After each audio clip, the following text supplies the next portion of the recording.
Hey everybody, it's me Edward Jones back in a new video, Verbal Marksman. I'm toying with the idea of doing videos because I have days off on Saturday, and I like to spend that time, reading a book, reading a bit out of a good book, and I don't know. I was thinking maybe about doing videos on some passages that may that strike me as very very interesting, something that can be talked about here on YouTube. So what do you guys think? If you think I should, go give it a go ahead. I like to hear what you guys have to say out there. But today I was reading, and I came across a passage in Proverbs. Was one of my favorite books. I have a lot of good life lessons in Proverbs. It's in chapter 17 and verses 27 and 28. And it's a study Bible, so I'll read the verse, and then I'll read the kind of summary of what those verses meant at the bottom of the book. And that's how the book is. That's how it looks right now. See that, and that line right there. So it has like the explanations right there. And yeah, Proverbs 17, 27 to 28. He that hath knowledge spareth his words, and a man of understanding is of an excellent spirit. Even a fool, when he holdeth his peace, is counted wise, and he that shutteth his lips is esteemed a man of understanding. Now, I guess we all heard the saying, it's better to keep your mouth shut, so that people guess whether you're a fool or not, than to open your mouth and remove all doubt. I think something goes something like that. But from verse 27, which says, "He that hath knowledge spareth his words." You don't necessarily have to use a whole lot of words when you're making a statement. A lot of powerful statements are very few words. You don't have to have these long, grandiose, unneeded speeches to basically just to make a point about something.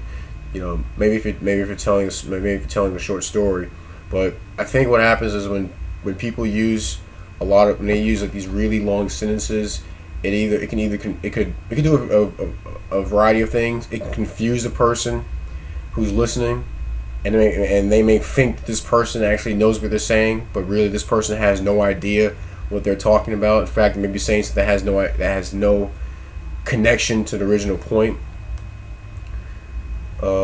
They could be making themselves look big, making themselves look high and mighty in front of the person that's in front of them. A person can take that and think that, well, hold on, this person is not. They're making themselves appear to be smart, as if they don't think I'm smart, as if they think that they're trying to tell me. They need to tell me. They need to teach me something. And it can happen that a person you come off as being.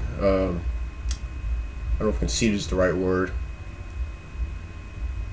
or puffed up. You're puffing yourself up by having these having these long outdrawn speeches or long outdrawn responses. When really you could just condense it into something small, something that's understandable, something that a person can absorb pretty quickly, but still has enough substance to get a person thinking and get a person seeing that there's something to be had with what you said. And that's why I came up with the title Verbal. That's why, as I said, I came up with this title Verbal Marksman. A marksman doesn't need a whole lot of shots, and their shots are, if not always, there's a high chance that it's always on point. If not 100%, very very very close, on target, accurate. They don't need a whole lot. They don't need a whole lot of rounds to hit their target, and the rounds always hit the target. So I kind of got that from reading this passage. Keeping it short and simple, keeping it short, sweet, and to the point is a good way of conducting whether it be arguments or having just general discussions where someone comes to you with primarily when someone comes to you with a problem. It's good to keep quiet when someone's talking, That way you're taking in everything that they're saying. Now, and I'm guilty of this sometimes of butting in, but but I do that just to get clarification in the middle of what they're saying. That way I can, there's no confusion. It could be correct. It could be cleared up right there in the middle of a conversation, rather than hearing everything and then getting confused, and then I spend my time trying to think, well, what point was that being made, and I miss out on everything afterwards. But it's a good way of actually, keeping. It's a good way of like I did a video on it's a good way of doing reconnaissance. You listen, you listen to everything that you can. You absorb everything, and you think about it as you're listening. Then you give an explanation, or you give your opinion. You just get things from you give your perspective to that person, but you don't do it in a way that is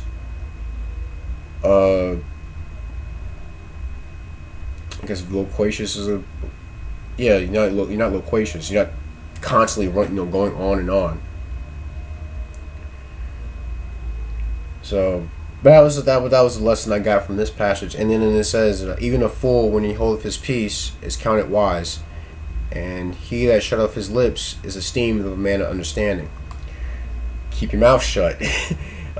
If you don't know what someone is talking about, instead of butting in and trying to, I guess in a way, hijack the conversation, because what could end up happening is you do that and you make the conversation more about yourself rather than about what the person is actually trying to talk about. And not a lot of people like that. They like when people can actually identify with them and see, especially if they're in need, see that they can empathize with this person, rather than trying to make it all about them by saying, oh, well, this happened to me, and I did this, and this, and me, because that's all they're gonna hear. All they're gonna hear is me, when you're talking, and they're gonna think that you've completely cut them out of your thoughts and out of the conversation to make it more all about you. But if you don't know what someone's talking about, just listen. Just listen through. Try to get as much information as you can, absorb it, as I said before, and then afterwards, you ask a few questions, clarification. You try to get clarification before you try to introduce different points of view. That way, you stay on target. And again, also it's helpful to keep your mouth shut, because you don't want people to think that you don't have any good sense. If you're always spouting off the mouth, because usually a lot of that happens out of emotion. Emotions get the best of you. You can't hold your tongue, and then you just let your mouth run on, and then something. Oh, great! What did I just do? Why did I get this person going? And I gotta sit there. And I gotta sit here and listen to this person drone on and on. No, you keep it shut. You shut that trap, so you can listen, so you can get understanding, so you can get a grasp of what the person is talking to you about. And then you try to get clarification. And then when you have clarification, I hope I got this process right. Then you get understanding, and then once you have understanding, then you can introduce different points of view to kind of test what that person is saying, or kind of try it to see if it can be applied to anything else. And that way, you just people can see. Oh, well, I talked to him and he didn't say much, but maybe he's just he's taking it in. So where you like, I have no idea what this person just said. Well, they said this. Maybe I can go back and look it up, and I can reintroduce my point later on. Like I said, that way you don't come off as being you don't come off as confirming that you're a fool. You kept your mouth shut long enough to try gather information so you can come back and show that you actually can introduce some substance to a conversation. Rather than you just sitting there like a bump in a log, just listen to a person and someone saying, "I talked to a wall" or something. But yeah, so things I learned from Proverbs 17 verses 27 to 28. Keep your words short. Stay on point. Keep your mouth shut. Listen. gain clarity and understanding, and then you can introduce a point of view that may not have been considered before. All throughout doing that, you keep yourself from looking like a fool. You keep yourself from looking like a grandstander. It's funny, we see that in a lot, during election season. We see a lot of people.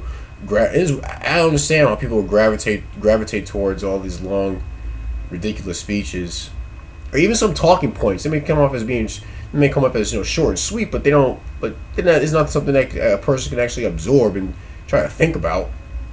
It's really just because you're not saying, because a lot of things that are said aren't said with they're not said with wisdom. They're said just to tickle someone's ear.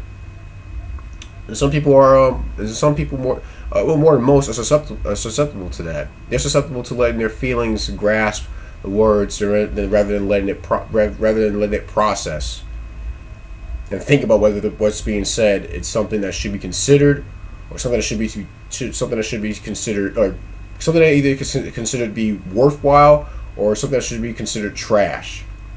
And you see that person as a fool. This person's running their mouth. And you look out for this person because they have no idea what they're talking about, and they're going to get not just themselves, they're going to get a lot of people in trouble, especially those who are following them, who don't see what's going on. But please tell me what you think. Do you think it's a good idea that I do this on Saturdays? I